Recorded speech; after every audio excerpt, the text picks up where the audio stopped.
there, Hillary. I just saw that you made reservations at my husband's restaurant, but was that a mistake by chance? Or were you just too stupid that you forgot where you were making a reservation at? Rhonda, what are you talking about, and what makes you think that you can talk to me that way this early into a conversation? Well, I'm just saying, you do know that my husband's restaurant is one of the top French restaurants in the whole city, right? And I really don't think it's the kind of place that people of your standing can afford to eat out at. If you must know, we are going out to celebrate our anniversary. That's why we're splurging and chose your husband's restaurant. In fact, we're really looking forward to getting to eat out there since it's so difficult to get reservations in the first place. Wait a second, you mean that you were going to come in to celebrate yours and your husband's wedding anniversary? You were really going to come out to my husband's restaurant to do that? Don't you think that doing something like that to celebrate your anniversary is just a little, I don't know, childish?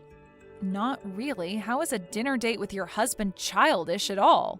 And even if it were, it's not really any of your business how we decide to enjoy our anniversary. And it's even less of your business to even be commenting on it. But you're the ones that are going to be coming to our restaurant, yes? So surely I'm allowed to have feelings about it. Besides, you know that a French restaurant is a very grown-up place, don't you? We can't have children like you and your husband ruining the atmosphere for everyone. Well, thankfully, there won't be any children there anyways. My parents were going to watch our kids while we go out. So this was just going to be a date for the two of us, so you can rest easy knowing that no children are going to be there while we're at your restaurant. Wow, you mean you even went so far as to find sitters for your silly little date? But can you really even call yourself a mother if that's how you treat your kids? You just slough off having to watch them so that you and your husband can pretend that you two are kids again? Is that really what you think a good parent does? Rhonda, I think that you are acting absolutely ridiculous right now. I mean, what are you even complaining about at this point? The fact of the matter is that we called to make a reservation and the restaurant accepted it. I really don't see what the point is in dragging out the topic any longer than that. It's already done. More importantly, like I said, this really doesn't have anything to do with you anyways, so I would appreciate it if you could just mind your own business.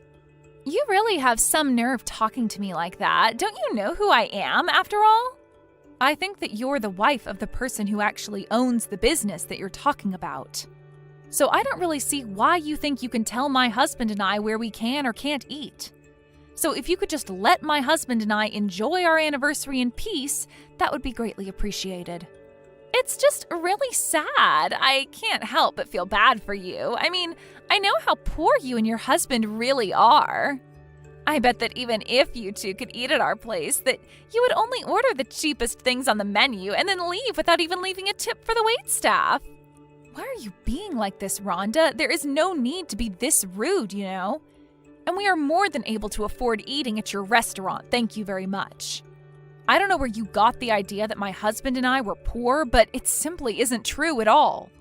What are you talking about? Of course you're poor. I mean, I've seen the way that your son dresses. He only owns one shirt, and don't even get me started on talking about your fashion sense. They aren't rags, it's just that our son really likes that character from his show, so we bought him multiples of the same shirt. You sure do have a lot of excuses ready to go, don't you? You know that you don't have to lie to me, though, right?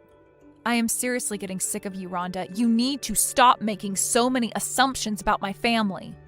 And I don't need you speaking bad about my husband or son either, do you understand?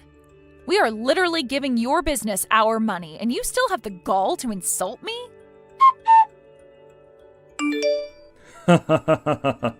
Did you really think that we were going to let you into my restaurant when you pulled up in a piece of junk car like that? I don't ever want to see you come near my shop again. Is this Marcus? As in Rhonda's husband, Marcus? You have really got some nerve kicking my husband and I out of your place like that. Do you know that? But I guess you are the owner after all, aren't you? That's right. That's why I had to throw you out of my restaurant like scraps to get tossed into the dumpster at the end of the day. After all, my business is my reputation. And I can't have people like you and your husband ruining it. Well, you should know that Rhonda and I know each other, although I can't exactly say that her and I are good friends at all. But something tells me that you already knew that, and that's why you did what you did. I don't care about who you know. It doesn't matter to me. But then, I don't get it. If you didn't kick us out to make your wife happy, then why did you do it? It is like I already told you. I have to protect my restaurant's reputation, and that means that I can't have any grubby little pores like you running around and ruining people's appetite. Folks like you shouldn't even be allowed to sit down and eat anywhere if you ask me. Do you really hate people that are less well off than you that much? I know that your restaurant has a reputation of being really fancy, but I think it's just incredibly rude for you to be treating us this way. How can you kick out paying customers who didn't do anything wrong? What kind of business does that? Do you really think that treating your customers like that is going to protect the reputation of your business? I think that kicking you out is the best possible thing I could have done to keep my real customers happy. Besides, it's clear that if I let you eat, that you wouldn't have been able to pay for anything in the end. You would have just caused a big scene, wouldn't you? Do you mind telling me just why you think it's okay to look down on my husband and I like this when you don't even know who we are? I would have hoped that we could at least talk about this like adults. If you think that you're worthy of being treated like that at all from me, then you are sorely mistaken. Ha ha ha ha ha. And just what makes you say that? What makes you think that you know anything about my husband and I? Oh, I saw all that I needed to do when your clunker pulled into my parking lot. That told me that all I needed to know about you two. And tell me, is this a restaurant policy of yours? Because when we did pull in, we didn't see any signs about being judged by what kind of car we would be in.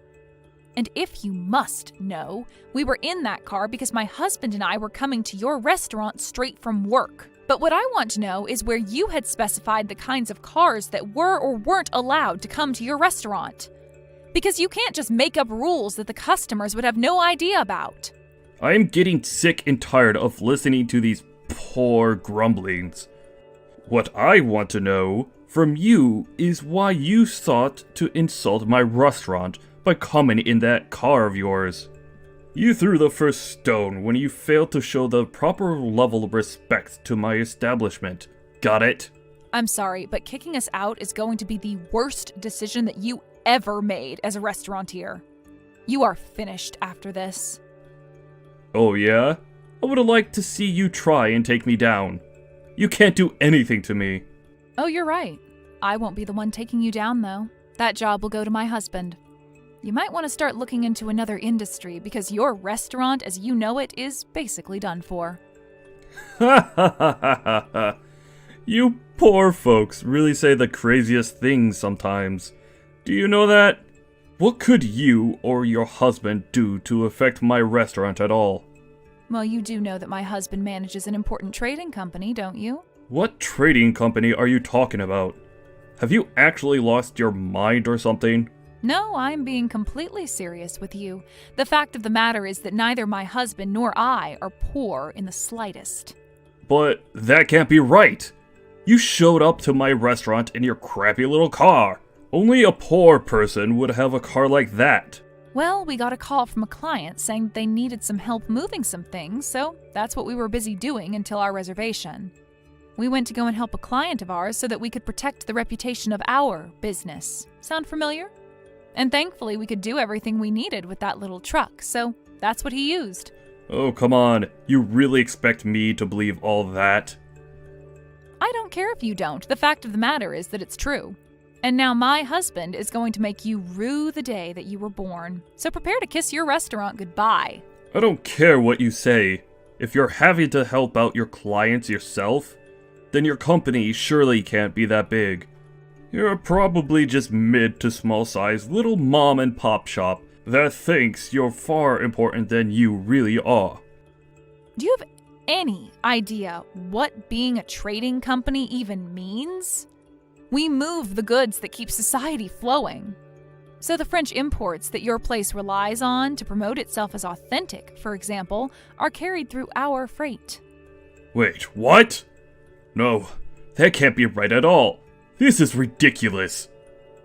Are you sure about that? I guess we'll see who is right tomorrow then, won't we? We're going to make you regret the way that you treated us. It's going to be too fun watching you crash and burn. You really think that you could scare me with these empty threats? I'm not scared of you. I'll never be scared of what some pathetic little person who doesn't understand how the world works has to say to me. Well, okay then. If you're really still not going to apologize after all I've told you, you'll just have to wait and see what happens tomorrow. I hope business goes well for you. Hey, it's Hillary, right? You need to get in contact with your husband right away. How am I supposed to do business like this, huh? I'm sorry, but you're going to have to be a little more specific with that. I'm sure I have no idea what you're talking about. Besides, is that any way to speak to someone that you're going to have to beg for help? You really think that you're going to get away with this? You're going to drive me into the ground at this point. So I take it that means you haven't gotten some of the shipments of food you need to run your business for the day, right? I did try to warn you that something like this would happen, didn't I? This isn't a joke, okay? Did you read the message that I sent you? How in the world am I supposed to operate my business like this? I know that this is your doing. You were the one saying all those weird things to me yesterday. But I need the food here now. Otherwise, I'm not going to be able to open. So then you're reaching out to me because you think that I can help you get those supplies that you so desperately need? Because honestly, I don't really feel all that obligated to help you out at all. And my husband feels the same way too. Are you kidding me? I am being serious here. You can't do this to me. In fact, we were actually reading some review of your restaurant last night, and while everyone seems to agree that the prices are high, the reviews of the food itself are quite mixed. You're talking about my restaurant? That can't be right at all. And anyone who thinks that my food isn't good needs to have their tongue medically examined. Are you sure about that? I suppose I can't exactly say for myself since you kicked my husband and I out of your place before we could make up our minds. After all, that was one of the reasons why we chose to go to your place to begin with. And just what is that supposed to mean, huh? Well, I actually wanted to go to a different place for our anniversary, but my husband insisted that we go to your place. We were worried about having to take our children with us at first, and I told my husband that they wouldn't enjoy French food. But then, when my parents said they could watch our kids, there was basically nothing else keeping us from going. That still doesn't explain anything to me at all. Just tell me why you're doing this to me. Well, my husband really enjoys eating out at the restaurants that he helps supply food to, though if your character is anything to base your food off of, it must not be that great anyway. Those two things have nothing to do with one another. You can't just judge my cooking when you haven't even tried it. Well, I suppose it's far too late to try and remedy that now, right? No. The problem here is that your husband is trying to hold me and my restaurant hostage right now. And I'm not sure what any of that has to do with me, personally. Oh, come on. Surely this has to go against some contract that him and I have had to have signed to do business, right? I order goods and he delivers them. I paid for a service that he isn't providing. Doesn't he know I could sue him for this? You might have a point there if it weren't for the fact that you've been paying on credit for some time now. Wait, how do you know about that? Because the person you do your business with is my husband. Not that you even noticed when we were in the restaurant, though. Anyways, my husband told his overseers to stop any shipments to your restaurant until you've cleared your tab with his company. It's either that or you'll have to find a new supplier. I don't believe it. Your husband would really do that to me? That's right. But if you'd like to complain about it, I'd rather you direct your complaints to him instead. I can't really do anything, and I certainly don't want to read all your complaints through text. Well, the only reason I'm reaching out to you is because I don't know how to reach your husband. And just how was I supposed to know he was some big business guy anyways? Besides, he can't just involve our businesses in what is clearly a personal dispute. It's cowardly. Really? You think that doing something like this is cowardly? Of course it is. What kind of professional even acts like this? It's just ridiculous. That's funny because I was thinking the exact same thing yesterday. And just what is that supposed to mean, huh? Well, I suppose you've heard a little bit about us from your wife, right? Well, sure, she talks about you now and then, but I only half pay attention, really. And I suppose it's probably because of your wife that you think my husband and I are so poor, right? And that's what led to you treating us the way that you did. You didn't treat us like customers, you treated us like garbage. But I mean, the truck that you guys come in was filthy. How was I supposed to know that you weren't really poor? I don't know why you think you can guess that much about people's lives just from the car that they drive. But I guess that's all the reason you need to chase us out, though. Now you tell me, is that any way for a professional to act towards his customers? I don't think someone like you even deserves to have a business, personally. So what? You're really just going to ruin all the hard work I've done because you don't like me? No, Marcus. What happens next is entirely up to you. If you can find another seller, then you should be able to be back up and running by next week. Otherwise, you can pay the debts that you already owe to my husband. It's entirely in your hands. Hillary, can you please tell your husband to stop this? I'm begging you.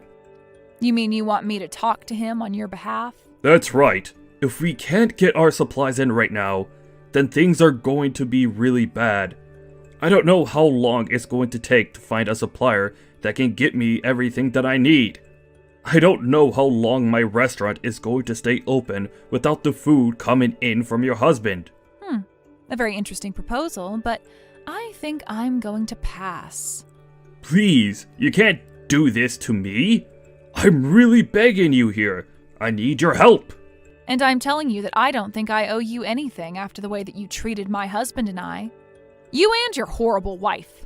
Although I guess I see how you two ended up together now. Okay, that is it. You can talk bad about me all you want, but you will not talk bad about my wife. I think I just did. And I was really only being honest. You two really are a good match for each other, it seems. But don't worry. You aren't ever going to see my husband or I in your restaurant ever again. For however long it manages to stay open, that is. Have a nice life after that happens, jerk. After that, Marcus tried desperately to look for a new supplier to bring him the ingredients that he needed to stay open. Meanwhile, the bad reviews of his restaurant continued to gain attention as people wondered why the restaurant was closed on days it would normally be open. And why were they missing so many things from their menu? Needless to say, the restaurant was on its final legs. I heard that Marcus and Rhonda started getting into more and more fights after that, and in the end, they divorced. It was then that Marcus came to my husband begging for his help. But he simply ignored him. Marcus was only going deeper and deeper into debt until he was eventually forced to declare bankruptcy. But I say that he and his wife got exactly what they deserved. As for my husband and I, our lives really didn't change much. We offered special deals with other French restaurants in town who needed similar ingredients as what Marcus normally ordered from us. In this way, we didn't have to let any stock go to waste and were able to divert what Marcus would buy into other customers' businesses. And now, with Marcus's restaurant out of the way, there was actually a flourishing of French places to eat in town. So in a way, Marcus's restaurant failing has now put our town on the map as a hub of French cuisine. I guess it just goes to show you that you should never assume you're too big to fail. Don't ever come again, you b****! Wow, what were you thinking hitting me with an ashtray? I could have died. It's self-defense! If an intruder comes into your house, isn't it common sense to defend yourself? I rang the doorbell and came in from the front door. You call that an intruder? You're the one that invited me in. What's with the attitude? Do you think you can talk back to me? Damn, you're so grumpy. Are you enjoying your life? Of course!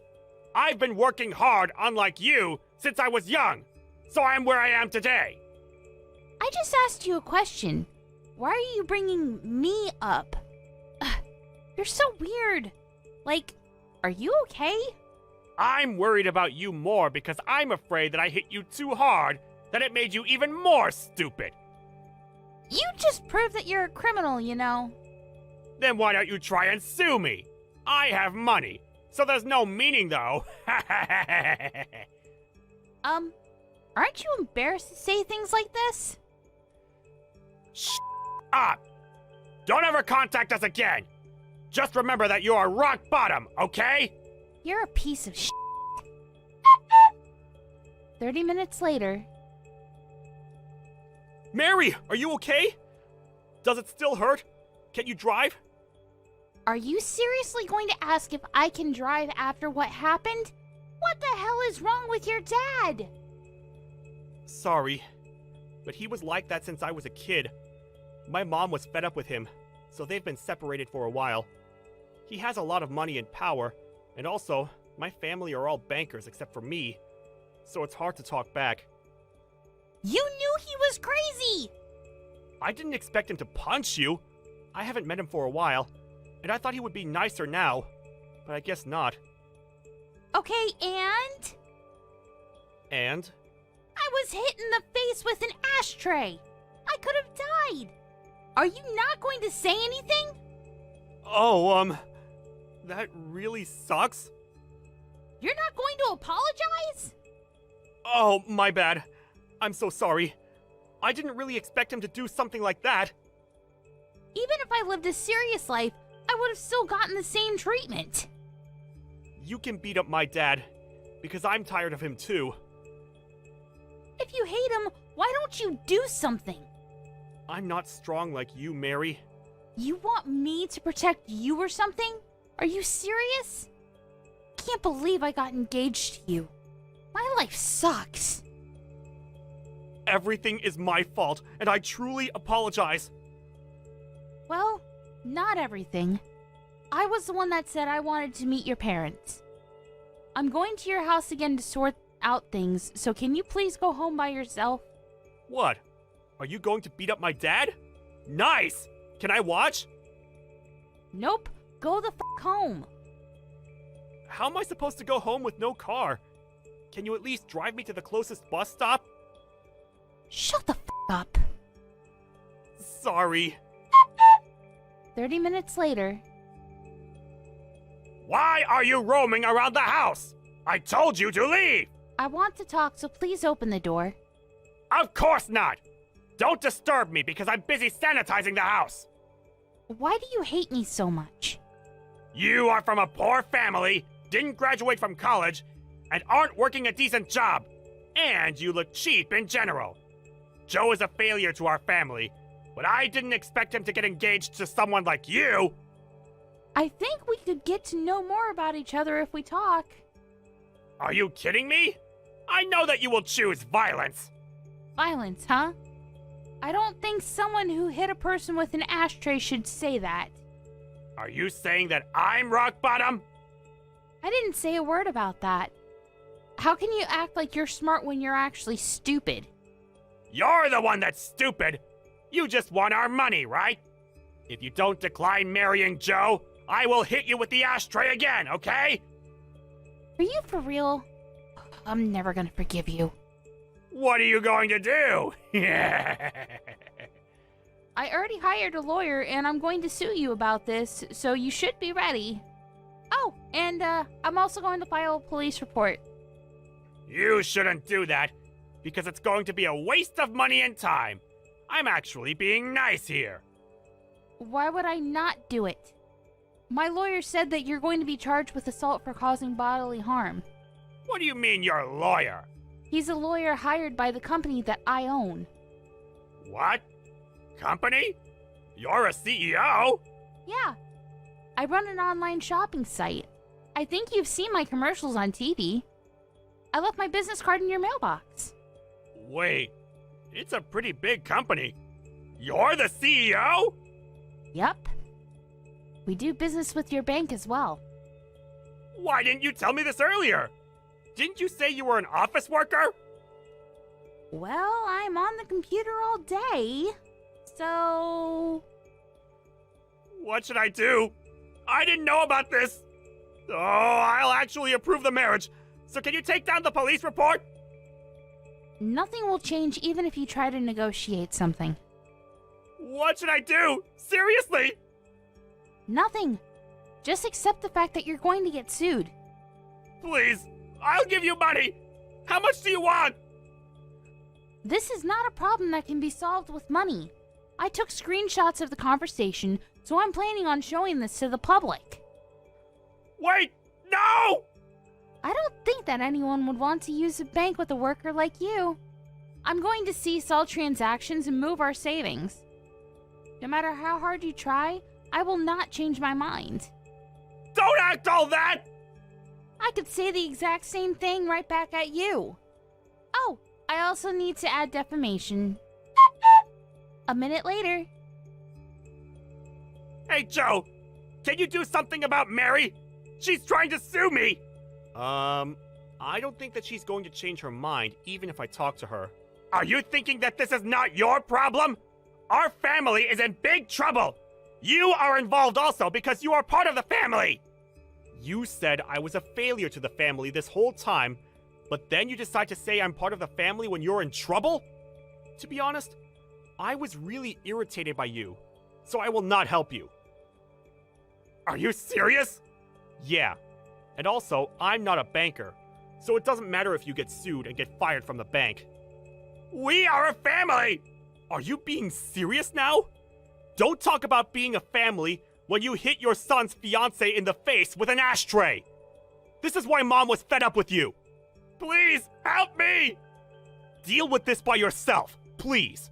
I will not help you. So good luck with everything. Wait! A few days later.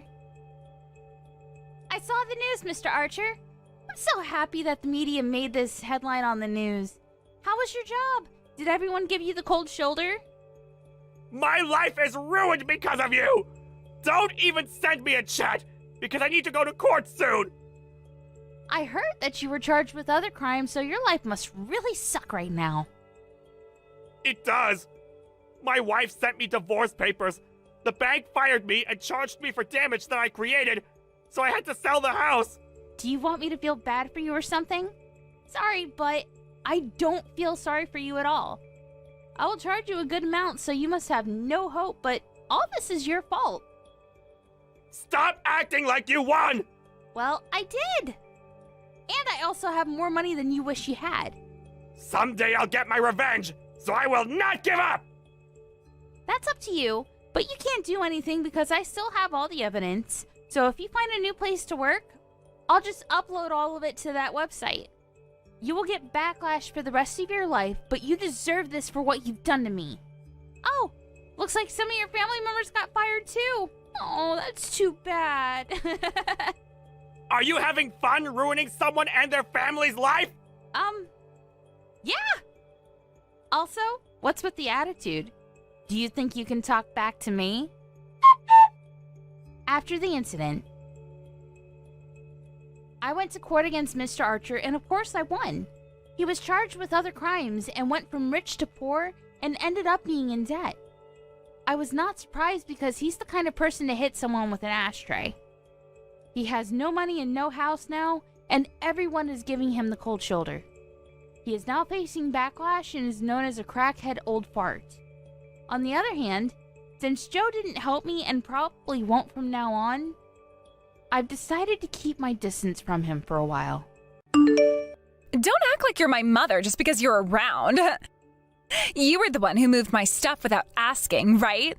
This is exactly why I can't stand low-educated people like you. How can you be so dumb and still have the nerve to interfere?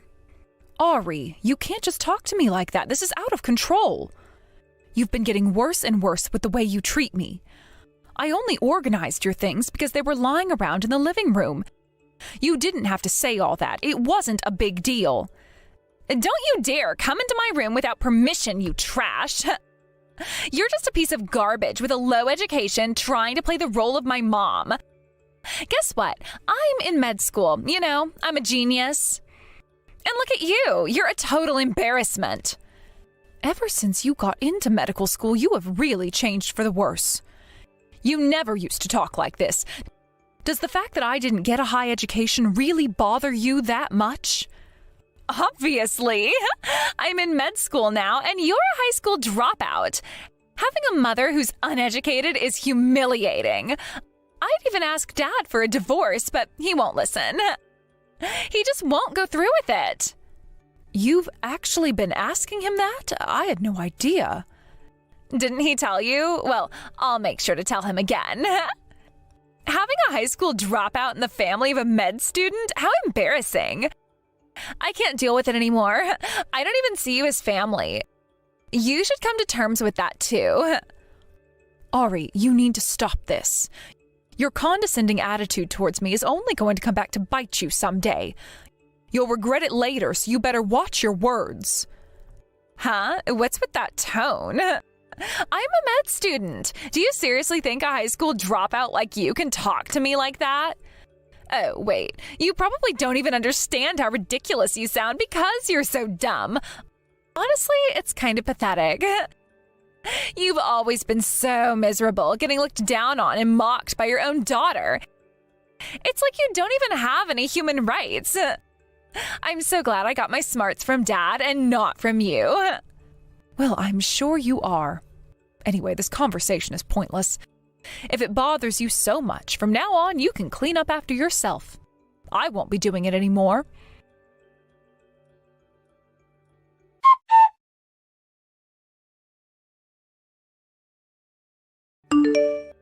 Richard, are you coming home tonight?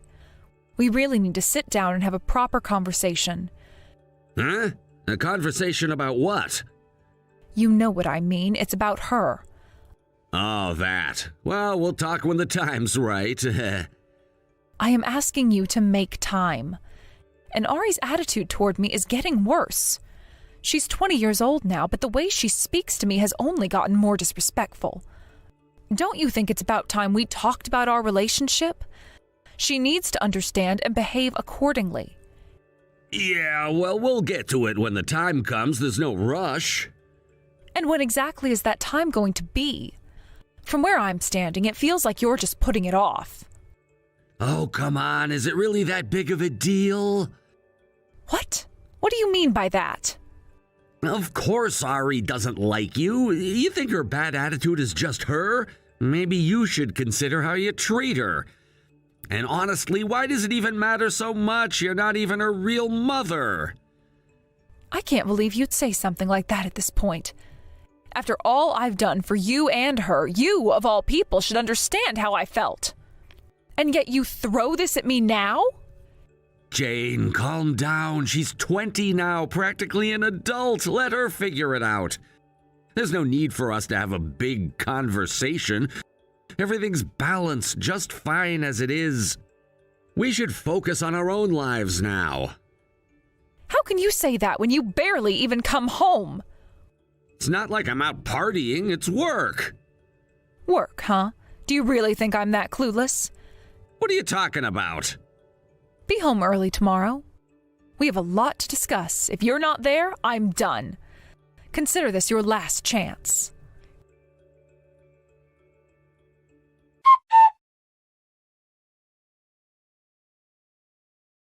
I was bored because there was no school today, so I cleaned up for you.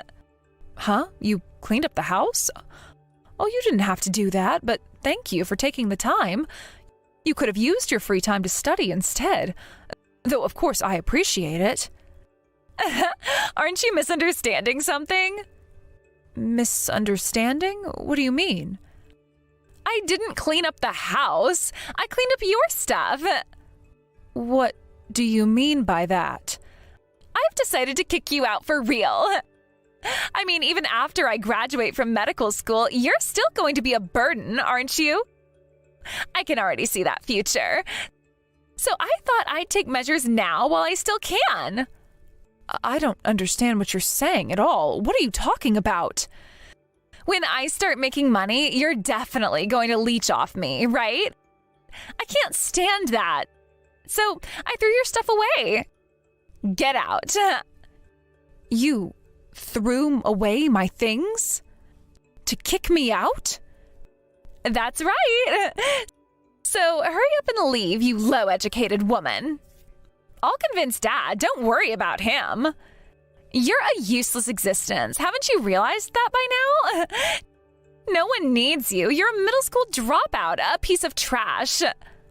I didn't expect you to go that far. Did you really throw away my things without my permission? Well, I sold the stuff that could be sold. Most of it I threw away. You sold and threw away my things without feeling any guilt? You always moved my stuff around without permission. What's the difference? I never threw away anything without asking. I always checked with you, didn't I? Well, that doesn't matter anymore, does it? There's no place for you in this house anymore. Get out, you disgraceful dropout hag. I'm shocked. I never thought you'd go this far.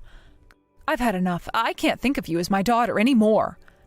Huh? If you've had enough, then hurry up and leave. Anyway, I am changing the locks soon, so you won't be able to get back in. You're a parasite leeching off me and Dad. It's time for you to disappear. I mean, don't you understand the difference between us? You're not fit to be my mother. It's unbelievable that someone who is a middle school dropout would try to act like the mother of someone like me, a medical student. Stop pretending to be my mother, you low-educated loser. Get out of here already. Well, I'm not your real mother anyway. What? I've had enough. I am tired of dealing with this nonsense. I think that you're old enough to understand now, so I'll be clear. Ari, you're not my real daughter. You're your father's child from his previous marriage. What the hell are you talking about? I've never heard anything like that. Of course you haven't. Your father and I never told you, and you were too young to remember. Even before your biological mother left, she wasn't really around much, from what I've heard. Your father took care of you, but you were too little to remember those days, right? Now that you mention it, maybe, but that doesn't change the fact that you've been my mother all these years, does it? Don't say such ridiculous things. Oh, you've been looking down on me all this time, but now that you know I'm not your real mother, you're sad? No, I never said that. Don't get the wrong idea. If you're not my real mother, I'm thrilled. I never wanted you to act like my mother in the first place, so this is perfect. Now, will you get out of my life? I don't need you to tell me twice. I've taken care of you for over 10 years, so I did have some affection for you. But your rebellious phase, or should I say your defiance towards me, it's been going on for so long. And after pulling a stunt like this, whatever affection I had for you is gone. I was planning to divorce Richard anyway, so this is the end for me. I wasn't going to cut ties with you completely, but it seems you want that too, so I guess this is the right time. So, you're finally agreeing to the divorce? Good riddance. My real mother must be completely different from you. You're just a lowly middle school dropout. Yes, your real mother is quite different from me. Why don't you ask your father? I hear he's been seeing her again lately. Huh? Really? Why didn't anyone tell me? I would have been thrilled to know my real mom was around. Well, I'm leaving now, so why don't you invite your real mom over and live together? Go ahead. But don't forget, you still owe me for the tuition. Tuition? What are you talking about? I've been paying your tuition. Richard, as a contract worker, couldn't afford to send you to medical school. You've only been able to attend university thanks to me. And yet this is how you repay me. Repay you? You think I'm going to rely on you? You're just saying whatever comes to your mind because you've lost. Good. Now don't ever come back to this house again. I'm going to live happily with Dad and my real mom. Well, I hope that works out for you. Goodbye then. Thank you for the last 15 years, though I don't feel any gratitude.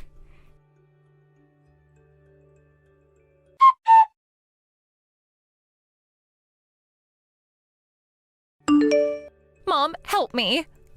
Excuse me, I don't have a daughter. Please don't say that and abandon me. I've heard the whole story. This can't be happening. You're my mother, aren't you? You raised me for 15 years and now you're going to throw me away like this?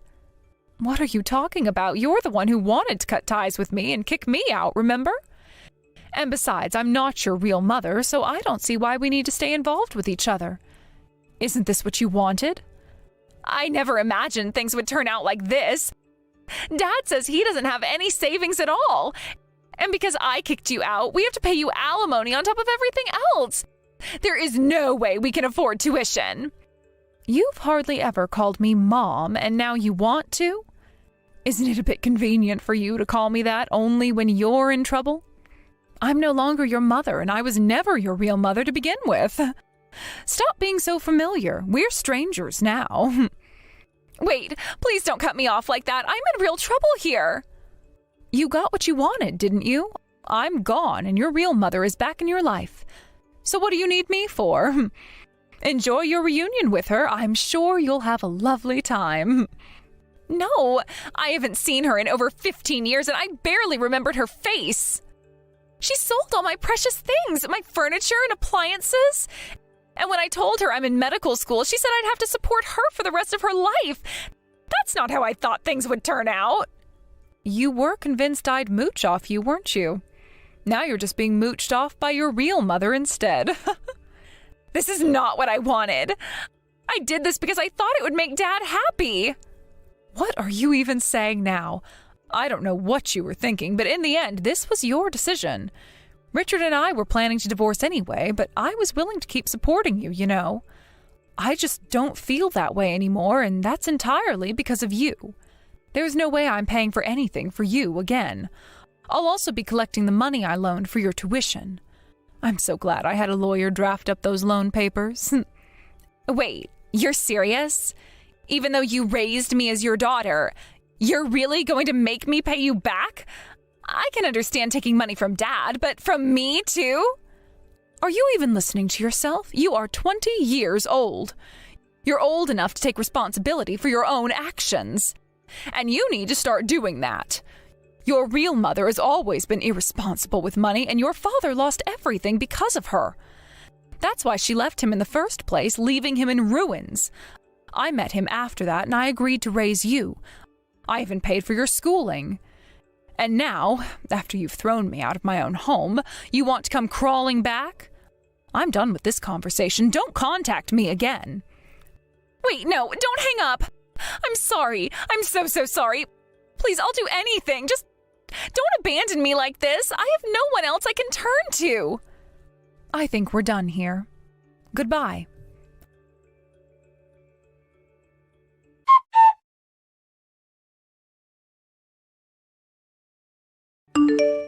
Jane, please, can you come back? I never expected things to escalate like this. That woman, she ended up selling off all our furniture and appliances for cash and just disappeared. I never wanted it to come to this point. You were the only one I could truly rely on. It felt like my world collapsed the moment she walked out. Ari is also deeply remorseful for her actions. She's genuinely sorry for what has transpired. Please come back to us. The house feels empty without you. Your presence is a pillar of strength for Ari and me. We need you more than ever right now. Are you out of your mind? Don't you feel any remorse for Ari? You need to get it together. You are all alone now. Do you realize that? You can't keep making the same mistakes and failing to properly care for your daughter. I have no intention of helping you anymore, and I'll make sure to recover every cent. Perhaps this will be a lesson in life for you. It's heartbreaking to see a father like you unable to take responsibility for his actions, especially when your daughter is suffering. She is 20 years old now. It's time to start acting like it. I am done getting involved in this mess. But everything happened so suddenly. From my perspective, nothing happened suddenly. I've been trying to discuss this for a long time, haven't I? You're the one who refused to engage in those conversations. I even gave you a final chance to step up, but you didn't show up. Our relationship has been strained for months, if not years. We've been drifting apart, and this crisis was sadly inevitable. It's painful to admit, but I couldn't continue living in denial. I know, but... You're right. I've been lenient for far too long. I don't think there's anything left to salvage now. Instead of blaming your daughter for this situation, maybe you should reflect on yourself and your decisions. It's time for you to become a better father. Ari needed your guidance and support, but you weren't there when she needed you the most. It's not too late to make amends, but it requires genuine effort and a commitment to change. Jane, I'm truly sorry. You're right. I now see that I haven't been a good husband at all, and I deeply regret that. It's hard to accept, but I need to acknowledge my faults.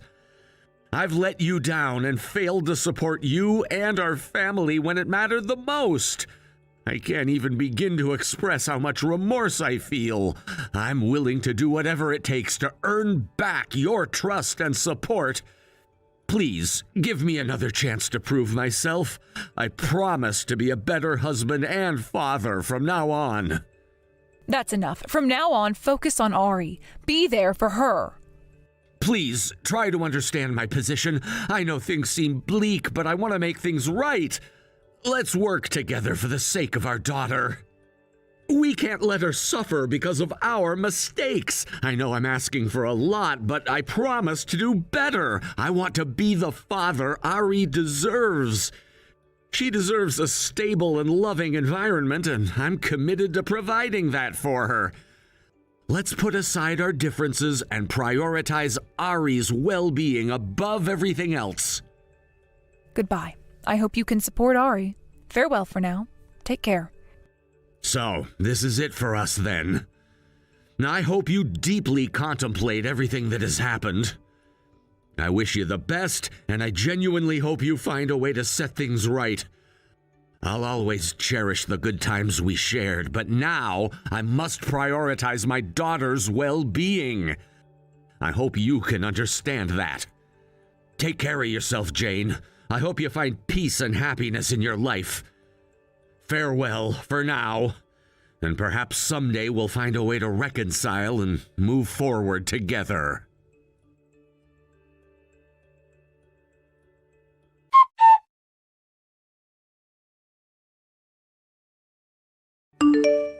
I've finalized my divorce from Richard, and he has agreed to pay me alimony. It feels like a weight has been lifted off my shoulders. The journey to this point was not an easy one. It was filled with moments of deep reflection, emotional turmoil, and tough decisions.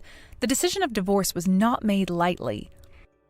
It came after months, if not years, of grappling with the realities of our relationship, questioning whether there was a way to salvage what had once felt like a beautiful partnership. The initial realization that my marriage was headed towards its conclusion was jarring. I remember sitting in our living room, surrounded by the echoes of laughter and love that had once filled the space, but now felt like a distant memory. My heart felt heavy as I thought about how much had changed. It was a mix of relief and sorrow, as I knew deep down that ending the marriage was the right choice for my mental and emotional well-being. Yet I mourned the loss of what could have been. Once I made the decision to file for divorce, I found myself grappling with a whirlwind of emotions. There were nights when I would lie awake, replaying memories in my mind. Our first date, the promises we made to each other, the plans we had for the future. I questioned whether I had made the right choice. Doubt crept in, whispering that perhaps there was still a chance for reconciliation. However, as the days turned into weeks, it became increasingly clear to me that the cycle of hurt and disappointment was not something I wanted to continue. Staying in a relationship that no longer brought me joy would only lead to further heartache. Thanks to the support of my lawyer, it seems that I will be able to avoid any further involvement in this situation. When I initially sought legal counsel, I was filled with apprehension. The thought of navigating the complexities of divorce law felt overwhelming, but my lawyer quickly became a source of strength during this tumultuous time. They patiently guided me through the intricacies of the legal process, ensuring that I understood my rights and options. Our meetings were often long, but they provided a safe space for me to voice my fears and uncertainties. My lawyer's unwavering support helped me find clarity amidst the chaos. I vividly recall one particular meeting where I expressed my concerns about financial stability after the divorce. My lawyer listened attentively and then assured me that we would work together to secure a fair settlement. Their words provided a glimmer of hope, and I began to realize that I could take control of my life moving forward. After that, 6 months passed, and I suddenly received a message from Ari. The sudden influx of emotions upon seeing Ari's name on my phone was unexpected. I hadn't heard from them in a while, and our connection had become strained during the final months of my marriage. I felt a mixture of curiosity and apprehension, uncertain of how our conversation might unfold. According to Ari, Richard has begun to reflect on his actions and has started looking for a full-time job. The revelation startled me. I had often wondered whether Richard would ever take responsibility for his life. For so long he had struggled with commitment, not just in our relationship, but in various aspects of his life. The idea that he was finally considering taking steps towards responsibility felt foreign, yet intriguing. Could it be that this time he was genuinely seeking to better himself? Although he can no longer afford to attend university due to his financial situation, he is taking the time to reconsider what he truly wants to do with his life. This was significant for Richard, and I could only hope that he would find a direction that brought him fulfillment. Reflecting on our past, I remembered the conversations we had shared about dreams and aspirations. We had often discussed our hopes for the future, and I wanted to believe that he was finally ready to pursue his passions. Ari also mentioned that they themselves have started working to save money for school, aiming to enroll in a school that aligns with their interests. Hearing this about Ari filled me with a sense of pride. I had always admired their creativity and ambition. It was inspiring to know that they were taking charge of their future, especially in light of the challenges we had faced together. Our friendship had experienced its own share of ups and downs, and I couldn't help but feel grateful that Ari was making strides towards their goals. Ari expressed a desire to meet up, but I turned them down. The thought of meeting stirred a conflict within me. While I missed our friendship, I was acutely aware of the need to protect my newfound independence. The journey to reclaim my life had been a hard-fought battle, and I didn't want to jeopardize the progress I had made. I didn't want to interfere with Ari's newfound independence. They were on a path of self-discovery, and I wanted to support that without becoming a hindrance. I also felt a sense of anxiety about possibly repeating the same patterns as before. The memories of our past were intertwined with feelings of regret and confusion, and the idea of rekindling our friendship filled me with trepidation. I had spent months healing from the emotional scars of my marriage, and the prospect of diving back into a complicated friendship felt overwhelming. I didn't want to risk the stability I had fought so hard to achieve. Even now, I occasionally receive messages from them, but our conversations are superficial and polite. This arrangement has allowed us to maintain a connection without delving into the complexities of our shared history. Each message feels like a thread that keeps us linked but not entangled. Both Richard and Ari have settled their debts, including the alimony, and have distanced themselves from me. This newfound distance brought a measure of peace. It allowed me to focus on building my life without the burden of unresolved issues hanging over my head. Sometimes I think about what might have happened if we had had more time. I find myself lost in thought, wondering about the possibilities. Would things have turned out differently if we had communicated better? If Richard had been more open to addressing the issues that plagued our relationship, could we have found a way to make it work? These questions swirl in my mind, and while I acknowledge their validity, I remind myself that dwelling on the past won't change the present. Perhaps the outcome could have been different. I often reflect on the moments leading up to the divorce, the late-night arguments, the misunderstandings, the feelings of isolation that had seeped into our daily lives. It was a challenging journey, but I also recognize the strength I gained from those experiences. Each setback has been a lesson, and I was determined to learn from them, to evolve as a person and to emerge stronger than before. Well, I am currently satisfied with my life, so I don't really have any complaints. I've embraced my independence and am actively working toward my goals. The sense of liberation I feel is exhilarating. I can finally breathe without the constraints of my past relationship weighing me down. I've begun to explore new opportunities, and I'm committed to nurturing my personal growth. One of the things I've started doing is taking art classes, something I had always dreamed of but had pushed aside during my marriage. Art has always been a passion of mine, and the thought of rediscovering that part of myself filled me with excitement. Creating has become a source of solace for me. I spend hours experimenting with colors, shapes, and ideas on canvas, allowing my emotions to flow freely. Each stroke of the brush feels like a release, a way to channel my experiences into doing something beautiful and meaningful. In these classes, I have found a supportive community of fellow artists who share my enthusiasm.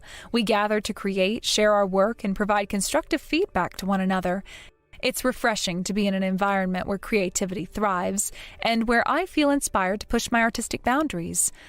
My instructor encourages us to find our unique voices and to express our individuality through our art. This encouragement has been invaluable as I work to hone my skills and build confidence in my abilities. The weight of my past is gradually lifting, and I am excited about the possibilities that lie ahead. I've also begun volunteering at a local community center, helping children with art projects. It's incredibly rewarding to witness their creativity unfold and to be part of their journey. In these moments, I realize how far I've come and how the power of connection can create lasting positive change, both for myself and for others. The joy I feel when I see a child's face light up as they create something new is immeasurable. These experiences have reinforced my belief in the importance of fostering creativity in young minds.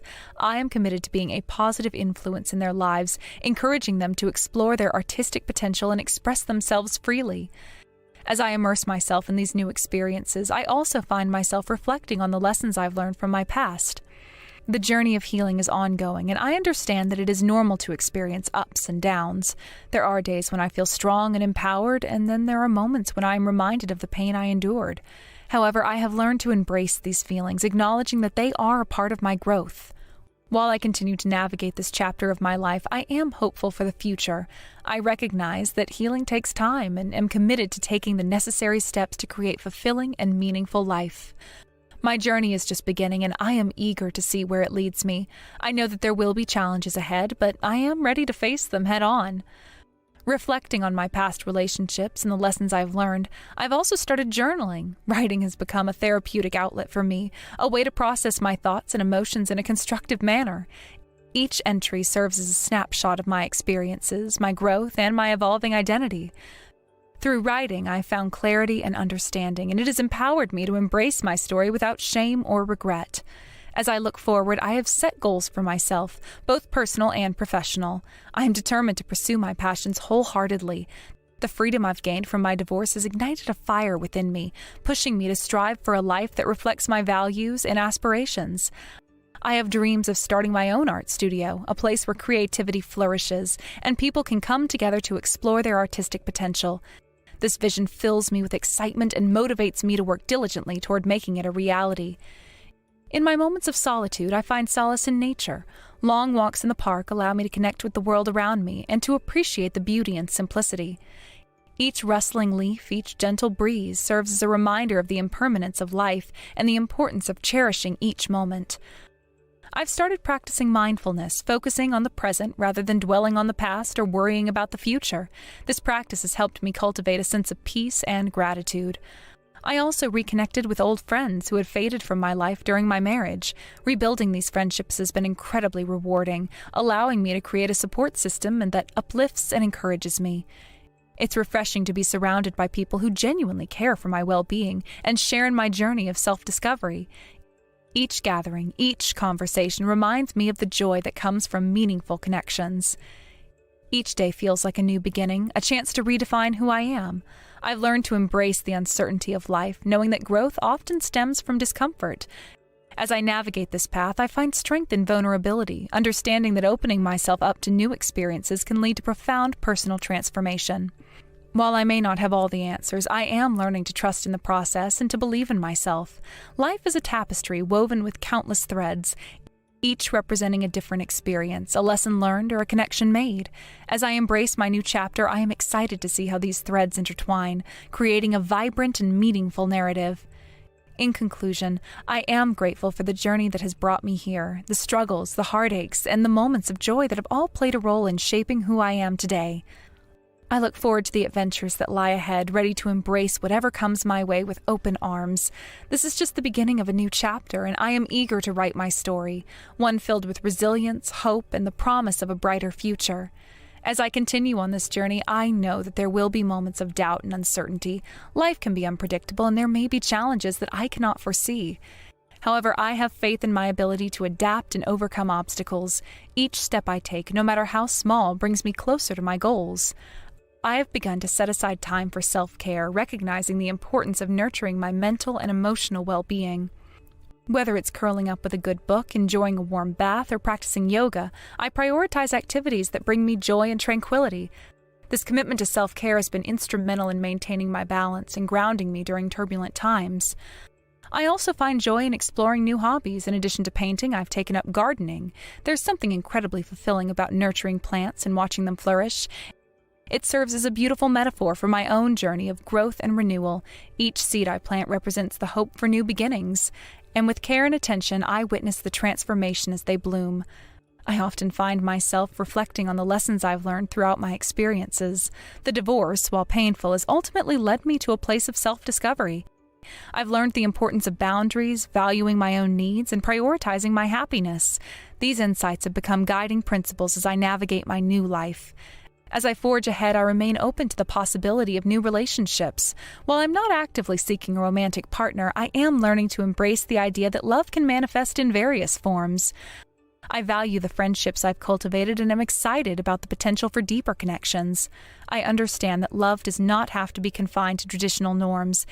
It can be found in the camaraderie of friends, the bonds with family, and even in the connections I build within my artistic community. In the meantime, I focus on my personal growth and the pursuit of my passions. Each day presents an opportunity to learn something new, to challenge myself, and to expand my horizons. I set small, achievable goals that keep me motivated and excited about the future. Whether it's completing a painting, mastering a new technique, or reaching out to someone new, I take pride in each accomplishment. Hey, I cleaned your room because Chloe is coming home to give birth. Hi, Mom. What? When? Why didn't you tell me that? She didn't text you? Of course not. You know how we are, right? We literally hate each other. When is she coming, by the way? Well, now you know. She's coming in like a week or so. Why don't you talk to each other and make up?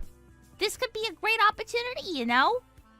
Absolutely not. What benefits do I have if we get along? Nothing. Maybe she's changed because she's going to be a mother. I doubt that. Just to let you know, she's going to stay in your room, okay? I moved your stuff into the smaller room. Don't touch my stuff without asking me. Why my room? You know it's my favorite room in the house, right? Your room is close to our room and bathroom, plus has good ventilation. You're going to help me take care of her, right? You're going to be next door. Oh, so she's going to get the princess treatment? I won't be able to sleep. I bet she'll make me do something all night. Come on. You're her big sister and a new family member is going to be joining. So it's annoying how you always favor her over me. What are you talking about? Nothing. I think it's going to be a waste talking about it because I have too much to say about that. Anyways, I'm going to head home in a little bit, so do not, I repeat, do not touch any of my stuff. And fine, I'll give up my room because you probably won't listen to me even if I say no. I'll finish cleaning my room when I get home. Maria, I heard from Mom that you don't want me to come home.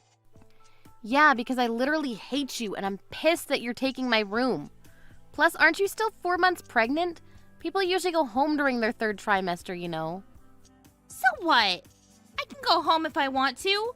So excited to get the big room because I'm a princess unlike you who works in a factory. So embarrassing to be related to you. What's wrong with it? At least I have a full-time job. You only work part-time, so shut your mouth. Yeah, a job that's a lot cleaner than yours. But we use our brain and skills. Who cares about that? Looks matter more than skills. Are we seriously going to argue about this? I can argue all day if you want to. Oh my gosh. I might go bald because of stress. Just tell me when you're going to leave. Then I can think about how to deal with the stress while you're here. Leave? I'm going to be living there. If you have a problem with that, why don't you leave the house? You're 35. You should be married and have kids. Aren't you embarrassed? Not at all. There are celebrities who are single and age should not matter. If I were you, I would start looking for someone. I'm not you, though. I'm embarrassed and I don't want to live with you, so I'm going to kick you out when I get there. Why? I don't want people to see that we're related and you work at a factory, right? You're probably full of germs, so I don't want you to come near me or my child after I give birth. Germs? I'm pretty sure there are a lot more germs in this house. Yeah, whatever. I will sanitize you like hell when I get there. Oh, wait, I don't need to do that because I'm kicking you out. Maybe you should start looking for a new place. I'll live happily here with Mom and Dad for you. Wow, I thought you changed because you're going to be a mom, but I guess not. Sorry, but this is me. I can't wait to move in starting next week. Hey, I don't know where you are, but I threw out all your stuff in your room besides your suitcase and the boxes because it was mostly trash and cheap-ass clothes. What? Without my permission? I told you 1,000,000 times to not touch my stuff. You didn't reply, so I thought it was okay. I helped Mom even though I'm pregnant, so please thank me. I'm at work right now, plus I didn't reply for only 30 minutes. Couldn't you wait? I usually don't wait because it's a waste of time. What a bitch! Also, why would I thank you? Do you think that there's an idiot who thanks someone if their stuff gets thrown away without their permission? I'm pretty sure you should be thanking me because now you don't need to waste your time packing your stuff. What I regret is not tying the garbage bag tightly. I hope the garbage man doesn't catch anything. I also sanitized the hell out of your room. If he does get something, maybe it's from you, because I heard from Mom that you wear the same clothes at least 2 to 3 times per week and do laundry every 10 days. I'm not dirty and I don't sweat like a pig like you, so it's fine. Even though you're clean and don't sweat, a lot of germs get on your clothes, so why don't you sanitize yourself also? Don't over-disinfect, though. It's toxic and can put your health at risk. I know this because I sanitize the tools at the factory every day and people warned me about it. Yeah, whatever. The air will be a lot cleaner and my kid will not end up getting a weird virus. I warned you, but it seems like you don't care at all. Yeah, exactly. I don't give a shit. Can you come home and get the hell out of here? I actually moved out already. I overheard the conversation between you and Mom already, yesterday. That if I don't move my stuff out, the next day you guys will throw it away. I didn't want that to happen. The moving company is going to be there in about 20 minutes to take care of all of my things, so don't worry, I left my house key in the mailbox. Thank you so much for moving out. Oh, and you heard it? Damn. I wish you didn't because I bought popcorn yesterday and wanted to eat it while seeing your shocked face. Well, too bad you couldn't see it. Can I say one thing before I move out? You shouldn't talk shit about people's jobs because some people take pride in their jobs like I do. And also you might lose friends because of that. So what? People like that aren't my real friend anyway. You must have a really sad life. I feel so bad for you. Don't, because I have my husband and Mom and Dad. So, now that you're a stranger, can you leave us alone? Sure. I'm actually happy to leave because I don't want to be part of this family. You don't need to act tough. I know you're crying right now. I'm actually pissed because Mom and Dad also want to kick me out even though I did a lot for them. That just means that they love me more than you. Sorry, but you could never win against me. You guys will probably face problems, so good luck with that. What kind of problems? You'll see. I'm not going to help you guys because I'm a stranger now, right? I'll cut ties with all of you and start a new life. Please, go ahead. Don't try to call us if you need help either, okay? There are only good people around me, so I should be okay. Where are you? Why aren't you picking up? Mom is calling you also. Are you going to ignore your family? What family? Didn't you say that I'm a stranger now and have no problem cutting ties? Should I send you that screenshot? I take that back. What the hell do you want? What's happening? The real estate agency just came and said that we're going to get evicted from the house. Mom and Dad are panicking too. I sold the house, that's why. You guys need to leave within 7 to 10 days, I think. Why are they panicking? They should know that I'm the owner of the house. Wait, what? I'm so confused right now. Did I say something confusing? I'm the owner of the house, so I have the right to do whatever I want. So I put the house up for sale as soon as I left.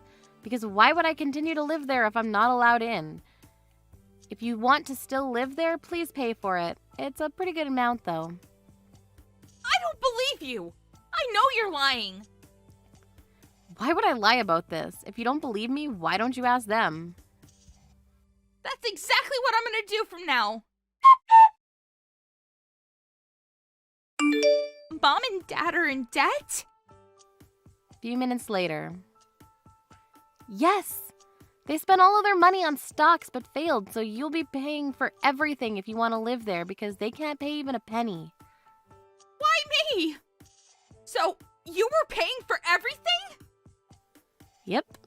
I moved in the house 4 years ago to support them because they had no money and couldn't do anything on their own.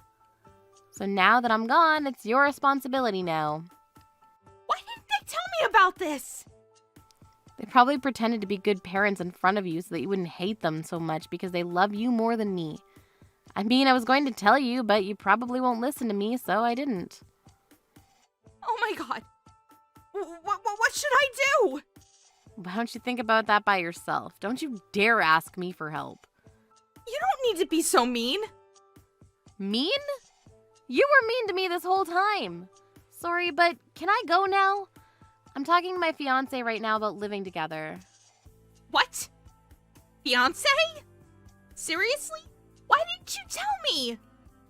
Why do I need to tell you? He's probably trash, so dump him and come back. You're just saying that because you can't pay for the house, right? To be honest, yes.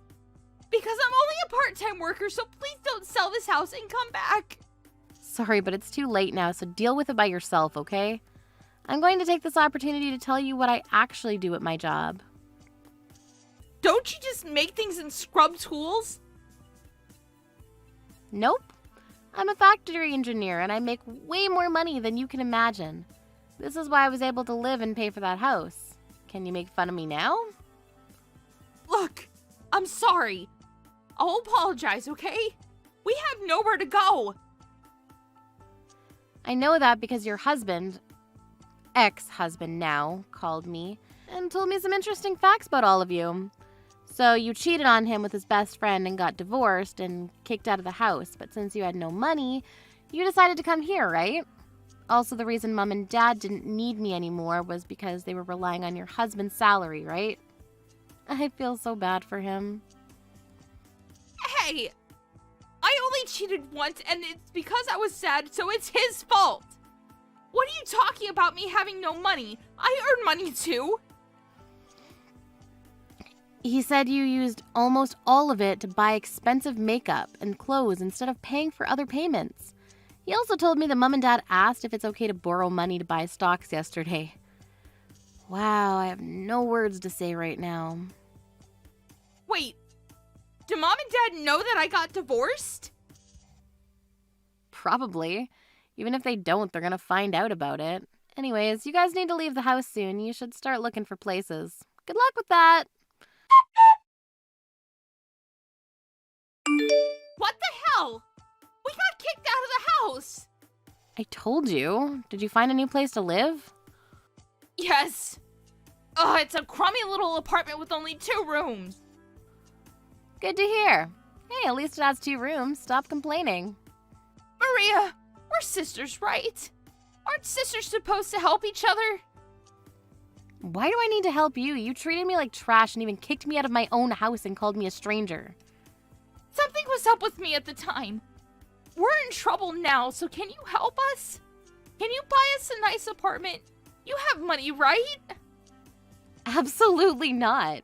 Didn't I say that I'm no longer a part of the family and I'm not going to help you? I don't want to live here! At least your child is safe from the germs I have, right? I have a feeling that the apartment has some new kind of germs, though. Ew. I don't even want to think about it. But you can live happily with Mom and Dad, like you said, though. Good for you. I started to live in a new apartment with my fiancé since I had money from selling the house and savings. I thought that Chloe's child was innocent and didn't deserve a crappy life, so I sent her some money for support. Mom and Dad ran away somewhere and I lost contact with them, so I decided to forget about them because I really didn't care. Maybe they're somewhere praying for Chloe's birth.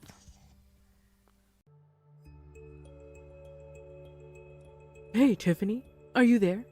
I just wanted to make sure that you were ready for the wedding. You do know that you have to follow the plan exactly how I laid it out for you, right? I don't want to see even a single misstep from you. I mean it. If anything goes wrong at the wedding, it is all going to be on you, understand? Carmen, please. As my mother-in-law, I'm asking to please just let me not go to the wedding. I mean, I'm not even any kind of wedding planner. You just came up to me one day and started listing off things you'd like to see at the wedding.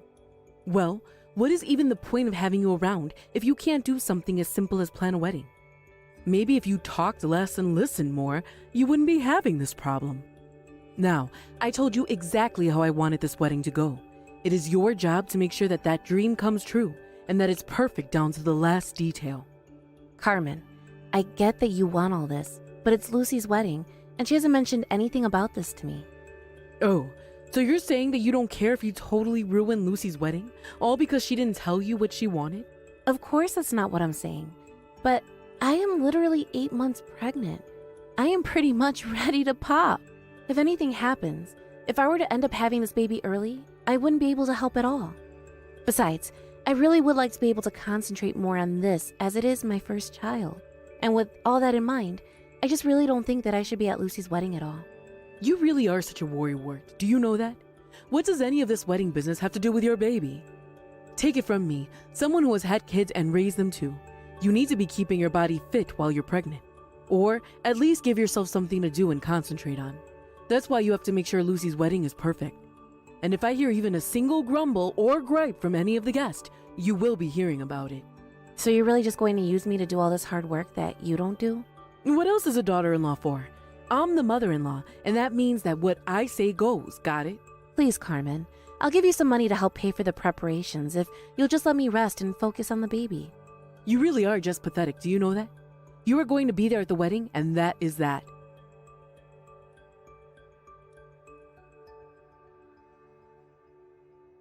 You useless, stupid woman. How could you miss Lucy's wedding? What is the matter with you? Do you know how embarrassing it was for me to have to explain why you weren't there? I already told you about this, Carmen. I'm going to be giving birth any day now, and I wasn't going to the wedding in the first place. Well, I know you said that, but I didn't think that you actually meant it. But whatever, I suppose there really is no going back on any of this now. And just what is that supposed to mean? Well, I mean that if you're really going to miss my daughter's wedding, all because of your pregnancy, then I just really don't think that I have any more use for you. And that's why I was sent off the divorce papers for you and my son. Now I want you to pack your bags and leave this house right now. You mean you really submitted the paperwork for Tom and I to get a divorce? That's right. What else do you think I meant by that? But you only have yourself to blame. I have no idea what my son was thinking about getting with you. I don't believe it. How could you do this? Well, whatever. I'll just go to the courthouse tomorrow and explain the mistake to them. It's too late. Those papers have already been long processed. There's nothing you can do about this now. Well, I am just going to see about that, because I don't remember putting my signature on any kind of divorce papers. I tried to warn you. I told you time and time again not to miss that wedding, didn't I? But thanks to you, I was the one left in charge of things. And let's just say the wedding was not what I had pictured when I gave you my specifications. But I guess it worked for what it was. I don't get it, Carmen.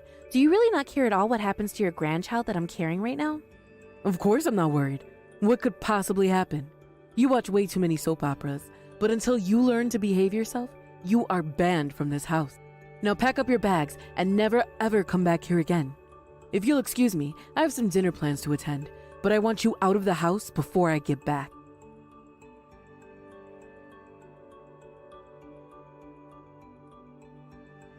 Hey Tiffany, how's it going? I'm just about to head back home. So let me know if you want me to pick up anything on my way back. Thanks so much for asking after me, Owen. But aren't you going to that dinner with your wife? What? That thing? Nah, I wasn't gonna go to that.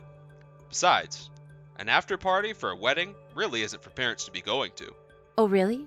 But Carmen told me that she was going to be going. That's why I thought you were too. Yeah, well, I guess she had something upsetting her about the wedding today. She said she was going to go and try and brighten her mood. But we'll see how that goes when she's surrounded by women half her age. Oh, I see. Well, I just want to let you know that I'm sorry I missed the wedding today. That's okay. You have nothing to apologize for. I just think that I'm the reason why Carmen is so upset, because I didn't go to the wedding. I don't understand. Did my wife say something to you that made you think that? Yeah, She told me that I was an awful person for missing the wedding, and that she wanted me to move out. She really said that to you? I am so sorry about that, Tiffany. No, you don't have anything to apologize for either. It's not like any of this was your fault either. I know. But what was she thinking acting like that? I mean, can't she see that you're pregnant? You've got more important things to worry about. But did she do something else? Are you okay? Well, actually, she told me that she submitted the divorce papers for Tom and I. You've got to be kidding me. Why in the world would she do that? I was going to try and go to the courthouse to fix this mistake, but your wife said it was already too late. I had no idea this was going on. But I'll try talking to Carmen to get to the bottom of this.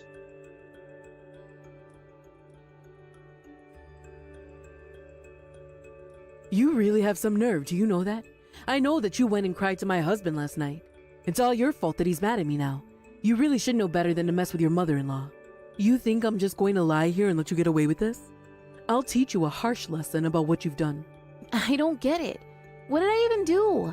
You're the one throwing me out of the house while I'm so pregnant. Do you really not see at all how you're being bad here too? I don't really care at all what you think about this situation. The point is that I'm your mother-in-law and you have a duty to do as I say. Oh, come on. You can't really believe that, right? You're just saying that so you can make me do the work you don't want to.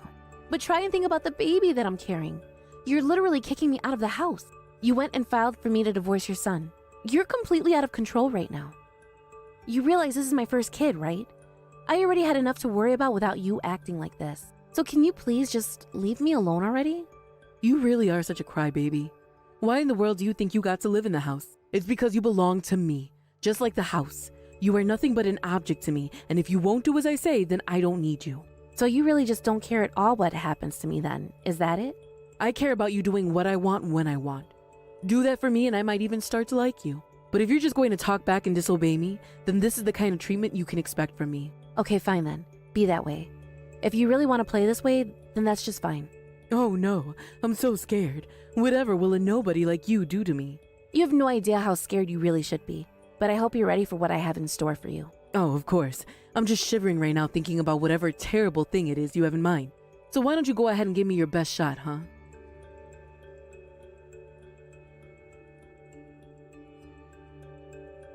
Hey, Owen, are you there?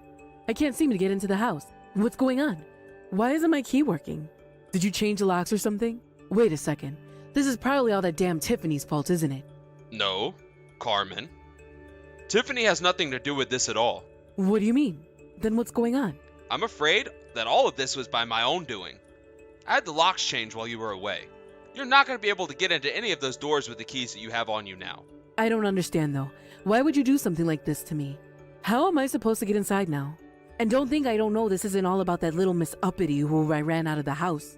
Are you really going to choose her over your own wife? Yes. Tiffany told me all about how you wanted to kick her out of our house. And so what? Who cares what I want to do to her? Well, I just wanted to let you know that Tiffany isn't going to be the only one moving out. We're moving out too. I don't get what you're trying to say. This is our home. Why would you leave? Why would you all take Tiffany's side like this? Look, Carmen, I know the house is yours. I'm not going to fight you on that. That's not what I'm talking about. I'm asking you questions that you're not answering. And I'm telling you what you need to know. You can have the house. You were the one that wanted a place this huge anyways. A beautiful exterior, a huge backyard that hardly ever gets used, peeling paint on the long empty halls. You insisted on such an expensive house, and have done nothing to take care of it at all. But wait, if you all leave, then that means I'll be left to pay for the rest of the mortgage. You're not letting me finish here. The house is already paid off, and the one who did it is Tiffany's father. You can't be serious about that, right? No. When she moved in here, he offered to pay off the house since she'd be living with us. He spoke to me about it, and so I transferred the mortgage to his name so that he could pay it off. So while the house may be yours in spirit, legally speaking, it belongs to Tiffany's family. But why wasn't I informed about any of this at all? How could you just choose to do something that huge and important without telling me first? I tried to bring it up and mention it to you, but you weren't listening to me at all. But anyways, Tiffany knows all of this, and she knows that you don't have a right to throw her out. So when I meant that we were moving out, I meant you and I. That can't be right. She wasn't even there for our daughter's wedding, and you're going to give her the house? We should sue her. She can't kick us out of here. Carmen, The house isn't ours. We don't have a claim to it. If we were sued, the case would be thrown out right away. No, that can't be right. You don't really mean that. You know, Tiffany didn't have to let us keep living there after her dad paid the house off. She was doing it out of the kindness of her heart. And now she's using that kindness to try and throw us out of our own home? Carmen, do you really think you have any right to be this mad right now?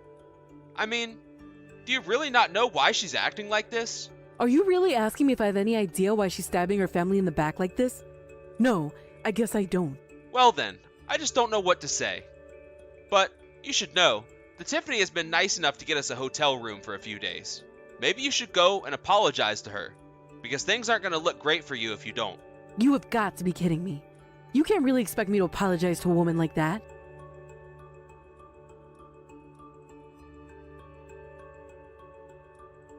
Owen, are you there?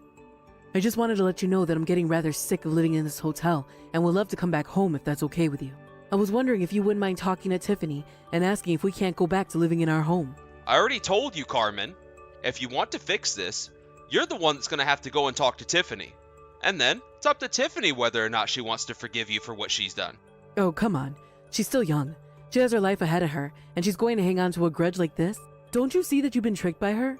That's why you're taking her side. You don't realize what you're doing. Okay. Now you just are being ridiculous, Carmen. I'm not being tricked, and I'm well aware of what I'm doing. None of this is Tiffany's fault at all. Do you understand? Of course it's all her fault. If it's not her fault, then whose else's fault could it possibly be? You mean to tell me that you still don't get it? How have you gone this far without blaming yourself for any of this? You're always just trying to say that you're right when you're the problem. You're doing it now. You did it at the wedding. You do it all the time. You're always ignoring whatever Tiffany says to you and trying to give her more orders instead. And now, you've dried up her patience, when she was the one doing kind things for us, and here we are. You're the reason we've lost the house. But why do you care, when it was a house we could barely afford and that you didn't take care of? Instead, you insisted that we buy it, have us up to our necks in debt, and still lost the house in the end. Man, you're such a crybaby. Do you know that? I didn't realize I married a toddler. So you're really just gonna blow everything I just said off? You're the problem here. You aren't living in the real world. You're only interested in yourself, and you don't care about who you hurt to get what you want. I mean, you were literally trying to make your daughter-in-law work when she could be having your grandchild any day now. You do realize she's pregnant with our grandchild, don't you? Why would you try and put her under so much stress and work her like that? What is this? What do you know about being pregnant? I was working just as hard as I ever was that day I had our first child. You really are just delusional. I don't even know what else I can say to you but this. It wasn't Tiffany who should have gotten the divorce. It was us. That much is obvious to me now. You don't really mean that, do you, Owen? I'm afraid I do. No matter what I try, you just refuse to listen to anyone but yourself. And I don't want to be attached to you and responsible for you when you go out acting like this. I can't be married to a criminal. A criminal? Did you really just call me that? And what crime could I have possibly done? You mean you still haven't figured it out? You do realize that forging signatures on divorce paperwork is illegal, don't you? You committed fraud when you signed those papers for Tiffany and our son. And you committed fraud when you had those papers processed in their names too. I heard that Tiffany's already gone to the police about it too. There you go. She isn't really part of this family if this is the way that she chooses to act toward her family. Can't you see that she's just heartless? The only heartless one I can see here is you. But that's exactly why I want the divorce. So that I don't have to be family with you anymore. I'll talk to you when I've gotten all the paperwork ready. Then you can finally sign divorce papers with your own name. What do you think about that? Please don't do this too. You're not thinking straight, Owen. You're not really going to leave me over this, are you? Owen, answer your messages right now. I'm trying to talk to you.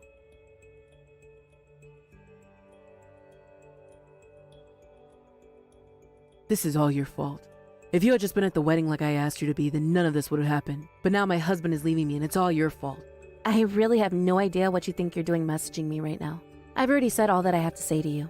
What do you think we're going to accomplish doing this? You think the whole world needed to bend over backwards for you just because you're pregnant? I was just asking for a little help. Just a hand in dealing with the wedding, and apparently even that was too big of an ask for you. You weren't asking for a little help. You were trying to make me plan a whole wedding all by myself. Do you have any idea how my mother died? She was pregnant with my little sister. She died and the doctors were barely able to save my little sister. She was born weeks premature. I was so scared with all the stress and work you were putting me under that the same thing might happen to me. And no matter how many times I told you I couldn't do it or needed help, you refused to listen to me.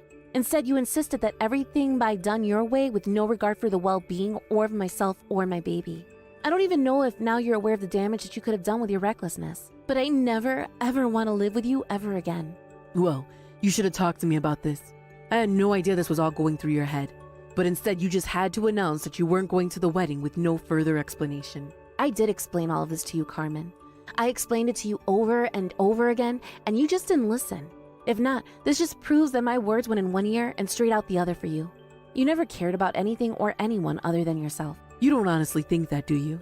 You have to know that of course I would have taken your side if you had just explained things to me. Do you have any idea how hard it was for me to break you and my son up despite knowing how much money you got from your late father? Oh, I know that. Just who do you think paid for your own daughter's wedding? It certainly wasn't you. Owen came to me and told me that you two couldn't afford even the most humble of weddings because of the debt that you had gotten yourselves into. He came to me, hat in hand, and asked if I wouldn't mind helping to fund the wedding. But you can't be serious. I didn't have any idea about this. Well, now you do. Your daughter's wedding, your own house, it's all thanks to me and my family that you had either. But then you just had to go off and act the way that you did. And now that everything is falling apart around you, you're just looking for someone to blame. If you want your house back, you can have it. But you'll have to pay me back for what my dad paid. I don't have that kind of money. Do you really expect a lady at my age to go back to work? I don't expect you to do anything. After all, you couldn't even really afford to live in this house anyway. Well, look, if it's money you want, then you should go to my husband for the house and my daughter for the wedding. You just don't get it. But you'll get what's coming to you soon enough. After that, Owen contacted Carmen about their divorce. He had gotten the divorce papers, signed his half of them, and told her that she had only to sign her half and it could all be finally over. Of course, at the same time that was going on, I was also suing Carmen for her falsified divorce papers. The lawyer that Carmen had hired to try and handle all of these sudden cases advised her to fold on every single one. He told her she didn't have a legal leg to stand on and that it would be cheaper and easier for her to accept the divorce and losses. Carmen pled guilty to forging the signatures and was slapped with a heavy fine to pay me. Carmen was pushed deeper and deeper into a debt that there was no way she was ever going to be able to dig herself out of. I hear that now she lives in a tiny apartment all by herself, working multiple part-time jobs just to make ends meet. As for me, after my lawsuit with Carmen, my marriage status was restored, and about a week after that, I finally gave birth to my child. Once I had dealt with Carmen, it was like a weight had suddenly been lifted off my shoulders. The final week of my pregnancy was a breeze without all the stress that I had been dealing with before. Even the birthing process went so much smoother than I thought it would. It was like I was able to enter a totally peaceful mind state in the euphoria of being freed from Carmen. I still keep in contact with Owen, and he was so happy to finally meet his new grandson. We avoid the topic of Carmen usually, but there is always something else to talk about. In the end, I am just glad that I have a true family around me. Thank you for watching. If you like this video, please give it a thumbs up, and don't forget to subscribe to see more content like this. All right, get to work, get to work. I'll be watching you with hawk eyes this whole time, okay? I am not in the mood to tell you that again, as your one job as the younger wife in this house is to get all the chores done, even while everyone else is here. Get to work? But there's nothing left for me to do now. I've cleaned up all the dishes, and there isn't anything else to vacuum now. I've gone through all the house and wiped down all the tables, and have gone up to every window and sprayed them and cleaned them in order to let the most light through them. I went and swept the stairs for you, as well as cleaned the kitchen floor and took out all the trash. Have you gotten around to doing the laundry and all of that? I finished with the laundry a little while ago. You can even see that everything is all folded up and put into our rooms to be placed away later. And I made sure to change the sheets on the sofa as well. So at this point, there is really nothing left for me to clean or do for you. I can't even think of another thing I could work on that would make any sense at this point. Are you sure that's how you want to end things?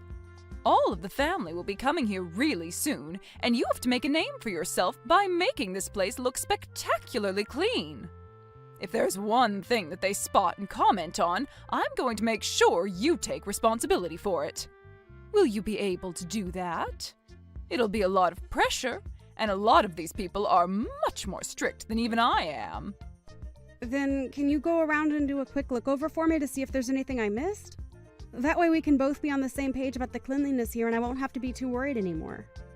Huh? Does that mean you're not going to be able to take responsibility for yourself? That's what it sounds like to me. Do you not have the confidence where you need me to come around and check everything for you? That is not my job to be doing. You should be more than capable of cleaning and doing chores in this house without having someone like me come around and spot check all your work. All right. But this is how things always go with you, Jennifer. I ask you to check things for me first so that we can avoid conflicts later, but instead you don't bother to help by doing that so at some point you can complain about me. It's not that I'm saying you want me to mess up on purpose, but it sure does seem like that way sometimes. Then, if you don't want me to complain about you anymore, do a better job at cleaning what I've asked you to clean. If you can do that for me, then you might actually end up being a good wife for my son. Are you serious? I'll have you know that I've been to over 100 different kinds of high-end hotels, and have always made comments about the cleanliness of them. So, if you can get me to not say a single word about your cleaning, then that means you are doing better than over 100 different hotels are. That should make you happy, right? What? Over 100 different hotels. Complaining that much about all of their cleanliness just makes you look more like a stuck-up snob than anything else. You're a real pain in my butt. I think I'm going to have to raise you again, since your parents seem to have failed at that. Unlike women nowadays, back when I was first becoming my husband's wife, my mother-in-law pushed me so hard to make sure that I'd be perfect at everything. And now, having to see this new generation of wives has left me shocked. I can't believe that all of you just want to sit around all day doing everything so sloppily around the home. We aren't trying to sit around all day doing nothing, though. At least I'm not trying to. I know you all are. I've seen it with my own eyes time and time again. Especially you, Morgan. So I'm going to break you down and rebuild you from the ground up, all right? So be ready. It will not be easy, and I'm going to be honest and say that you will cry even more now with me working on you than when you were a baby. But listen, what's with you putting up that camera in the living room to watch over me all the time? That right there shows me that you're taking this way too far. You're trying to make it really hard for me to have any time to take a break and relax. You have no right to be allowed a break time in this house. When you are here, you have to work every second of the day, making sure the place is spotless and smells like nothing besides detergent.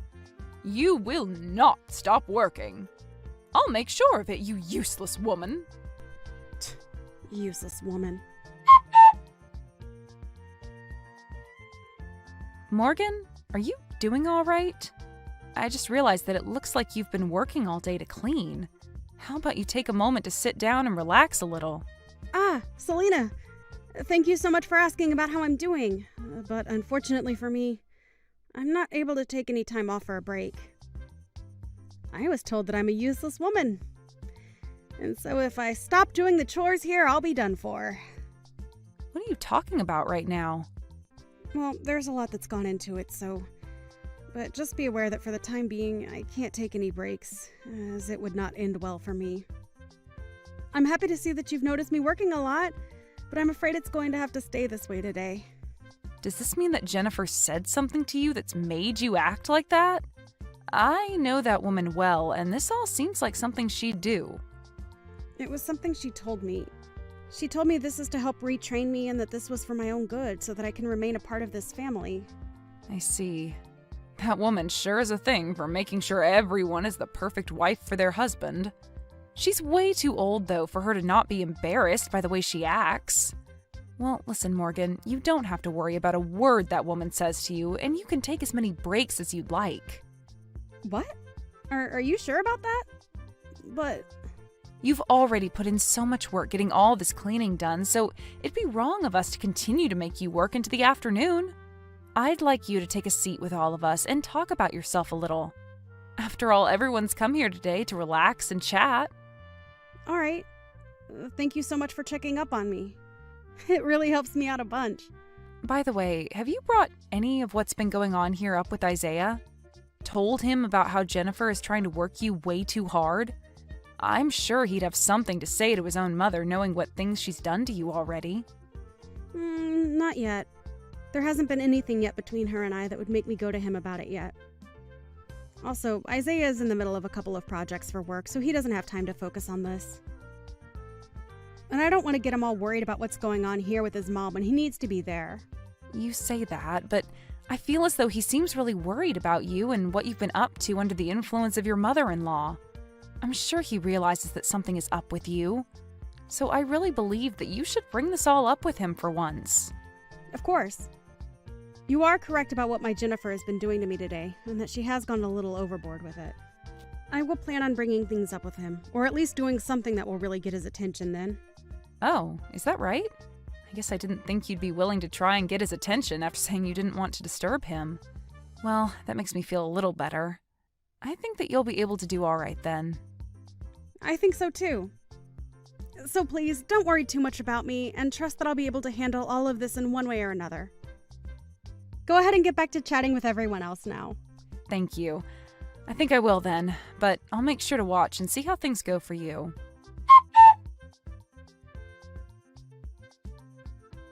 You? Where the hell have you gone? Hurry up right now and get back here and get more work done. Plates are beginning to pile up in the sink. I'm sorry, but I'm at the hospital right now. Huh? The hospital?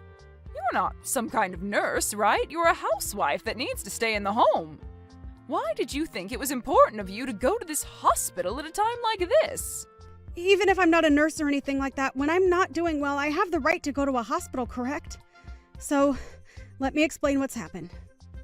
I happened to bleed a ton when you hit me in the head with that dinner tray and have to go to the hospital to get myself checked out. Are you happy to have your explanation now? Huh?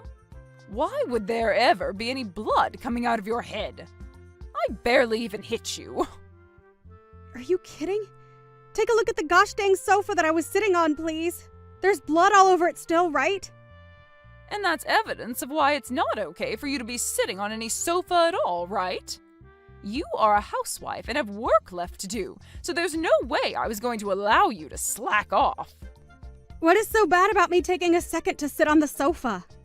And it's not even like I was sitting down in the same room as all the rest of the people, right? A wife like you has no right to even a millisecond of sitting time. I already told you all of this before, right?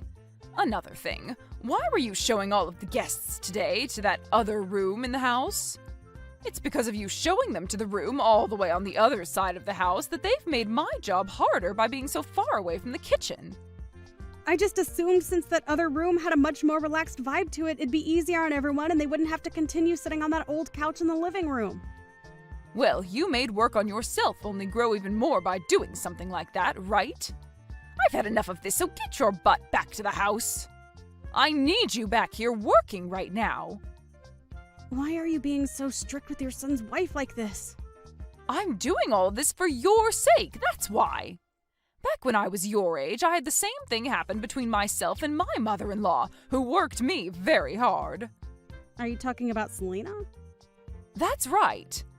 I was given the most strict upbringing by her that any wife has ever had on this planet. And that's why I'm going to make you work as hard as I was forced to. So this is what all that hard work was about? It's because of your own past that you decided to hit me outside the head with a dinner tray and make me bleed? Shut up. This all has to do with you always being a frickin' brat talking back to me like you have any say. You are worse than any other housewife I've known. Why did my sweet little boy have to end up marrying such a useless woman like you? Now get your butt back to this house. I'm going to make you work as all wives are supposed to.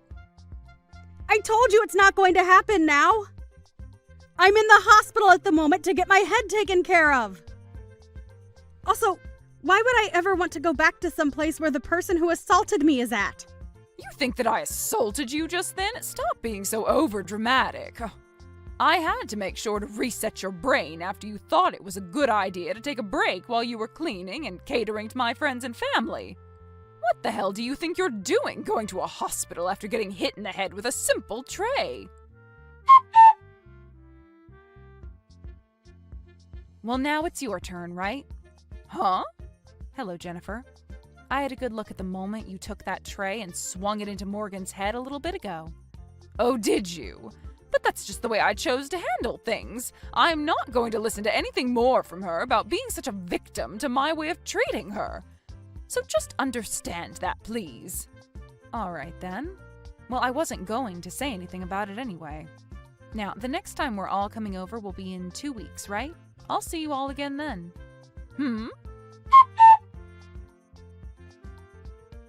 Wait, what are you doing? Why do you think you have to punch me now? You want to know why? Because you decided to sit down with the rest of us when you are the wife of this house.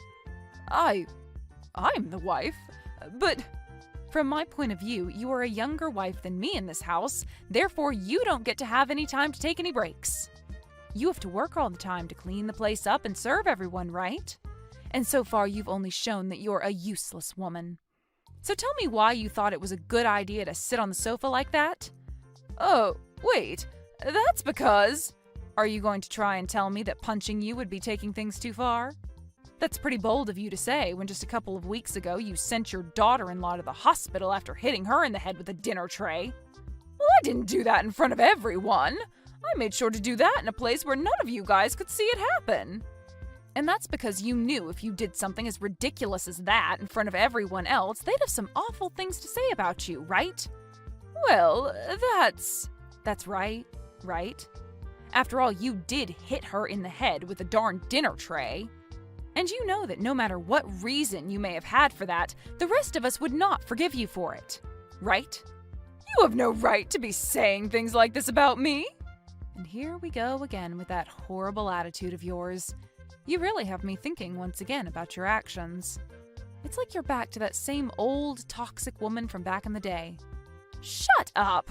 You were the one that treated me like crap when you started to train me to be a good wife. You wanted to make sure that a young wife like me back then would be perfect, and that's why you treated me so poorly at the house. I'm not going to let you say you forgot about all of that. So you are trying to say that the reason you're treating Morgan so poorly is because that's the way you were treated by your mother-in-law back in the day? That's exactly right. That's a fact. Well, I don't ever remember treating in any way what was unfair or justified back then. I only happened to tell you that you were making mistakes and that you were wrong from a mother's perspective.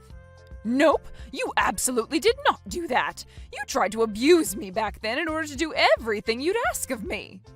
It's probably because of all that stress you had that you'd pick fights with me and bully me. Well, you would go out and spend the family credit card on things that were only meant for yourself and without anyone's permission. And you'd use your husband's company's money to take yourself to all kinds of high-end hotels for weeks, right? You were one of the worst wives ever back then.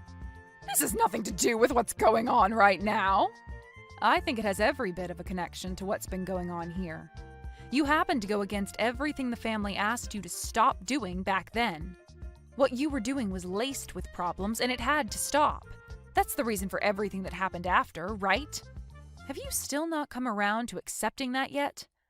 Ugh! You're so annoying! I was still young back then, so stop trying to put all the blame on me for what happened back then. And Morgan is the same age now, just about, that you were back when that was all going on, right? I can't do this anymore. I told you to shut up because you're being so annoying right now. An old witch like you needs to shut the hell up already. Ugh. Jesus Christ.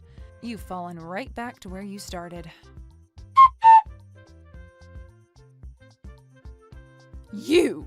Don't think that you can get away with things now just because you've become friends with that old witch. I promise you I'll destroy that old witch if that's what you really want to see, and then I'll have you trapped with nowhere left to run. Destroy her. I mean exactly what I said there. Did you know that she hit me in the head with a tray as well now? And she did that in front of all the family and friends that were gathered here. So I will take her to court and sue her butt. What? But, Jennifer, you did the exact same thing to me a little while back, right? Do you think it's okay that you're the only one allowed to do things like that? I was doing it as a way to get you to stop messing around, but that old witch only did it as a way of picking on me in front of everyone. Your way of getting me to stop? I'm sorry, but that's not the way I saw it when you hit me so hard you lacerated my head! So if you really are going to be suing Selena over this, then I'm going to sue you for hitting me in the head! Excuse me, what the hell are you talking about? Hold on, you've been talking about this the whole time, right? Well, listen, miss. Do you even have evidence of me hitting you in the head with any dinner tray? Are you kidding me? I never hit you in the head with anything, not even a dinner tray. Selena may be saying that she saw something like that happen, but in her old age, I'm sure her eyes are not 20/20, right? I can't believe this. It's like you're not even human anymore, that's how screwed up your head is. Not only are you just an awful mother-in-law, but at this point, I think you're better off being locked up in some asylum for the way you're behaving. Ah, are you trying to make fun of me now? I'll take you to court as well over something like that. I'm sure you may have forgotten this, but the room you hit me in the head with that dinner tray in happens to be the same room you installed that camera in to watch me. So, that night when I came back to the house, I went and saved all the recordings on that camera to my phone. And so, the evidence of you hitting me really hard over the head with that dinner tray, and all the blood that came out of me after, is saved on my phone.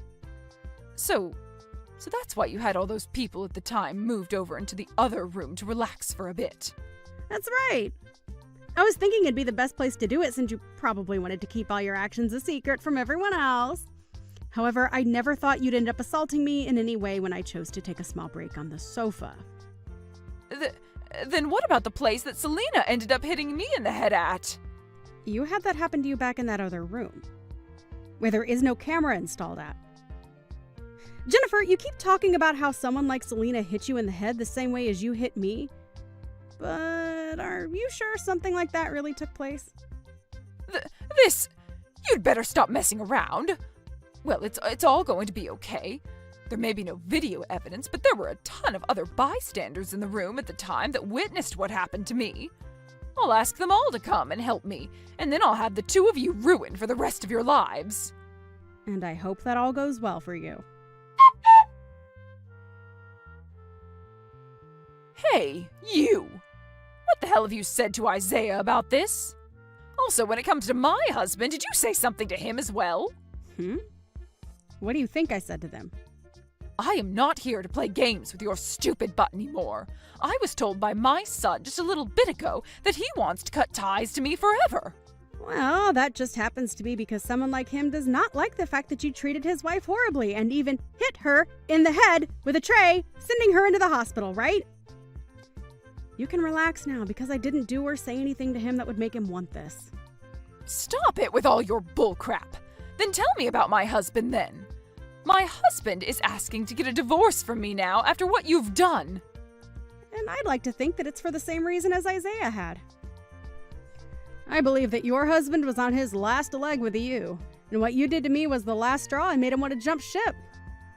Jennifer, I understand that you were going to look for people to back you up over this, but it seems everyone just wants to cut ties with you. Well, that's only natural of all of them. You've been a total jackass this entire time. What? No matter what you say, this is all your fault. I was just trying to fix you because you were a terrible wife and woman, yet now everyone is trying to leave me. Why me? The only terrible wife in this family is you, Jennifer. You? What do you want from me, you old witch? Look at that. The moment people start to do and say things you don't like, you begin to call them bad names like old witch. You are the one that did many things wrong and are being punished for them, but are too self-centered to even take a moment to reflect on that. I can't believe it, though. You haven't changed one bit from the monster you were in the past. I am speechless. You are always trying to act like you're better than everyone else. Do you think you're the perfect woman?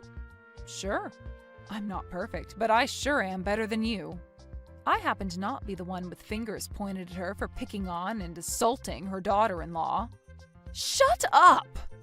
You have heard about how my son will be divorcing you now, right? In other words, that means you and I will never have to talk to one another ever again. Thank you for what little you offered. Goodbye forever now. What is this? You came all the way out to contacting me just to say something as BS as that? If anything, you're the one with far worse heart than me. Right. After all, I was so bad that you would start calling me an old witch again. Well, I hate being called something like that. And that's why I'm really pissed off with you now. And that is the reason why I will not make things easy for you, and I will make sure that when this is all said and done, you will no longer be able to touch my family ever again. And will go rot in hell with the rest of this world's evil. Ugh!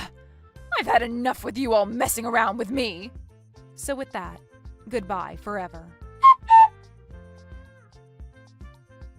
Jennifer, can you please stop walking all over outside my house like that?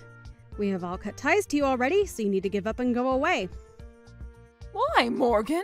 That house is the place I'd been living in for the past 30 years.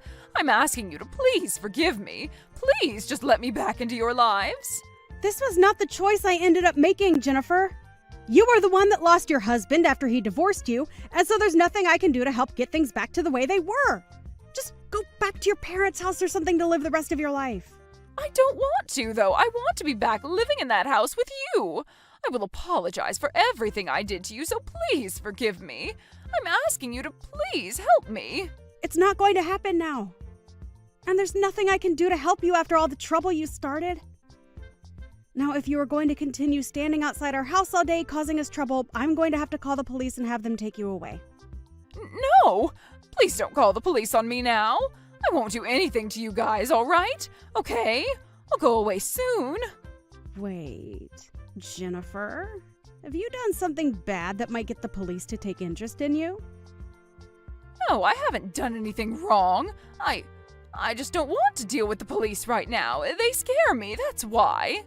Well, I understand there being people that get nervous when they see the police. It's just a natural thing, but... Jennifer, if you've done something wrong that they might be after you for, you should just turn yourself in and confess to it. I told you I haven't done anything wrong, though, so you don't have to worry about me. So, with that being said, let me ask you this.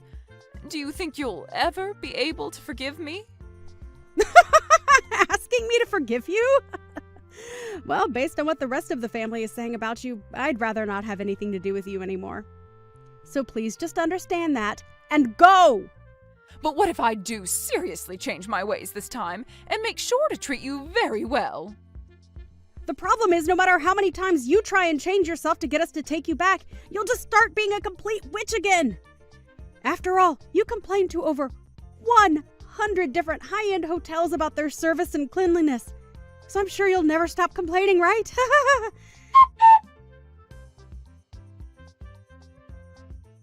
After that, I went ahead and blocked my mother-in-law's phone number, and since then I haven't heard a thing from her. However, she continued to come by our house quite often to take a look at us and what we were up to. So I had the police called on her, and since then I've never had to see her around our house anymore. I am a little bit worried that she has been up to something no good, and that's why she was so nervous about having the police called on her.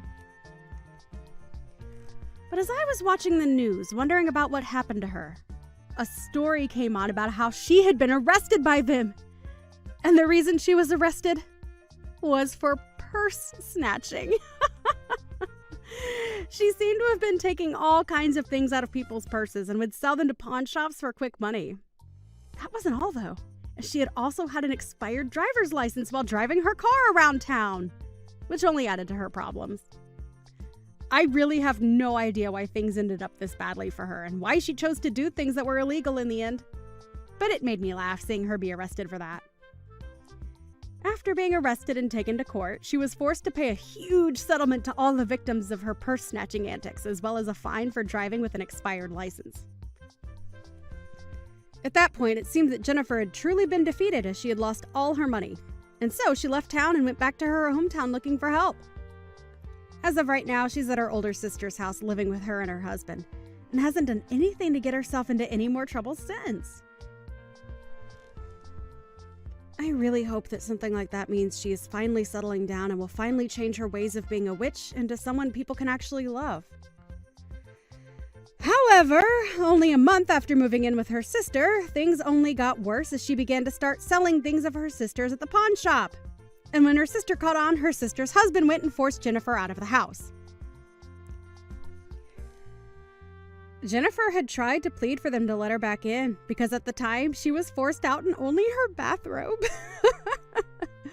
But they knew better than to do that and called the police on her once again. This time, however, when she was taken into custody, they didn't go as easy on her when she had to go to court and was sentenced to 6 months in jail for theft, which caused her to bawl her eyes out. I guess she really didn't even learn after one time dealing with the law. So hopefully a second time and time spent in a jail cell will put her right. Because if not, she might just end up having to live there for the rest of her life. If not, kill her for messing with the wrong people next time. As for my family and I, ever since Jennifer was kicked out of this house, things have become a lot more peaceful for me.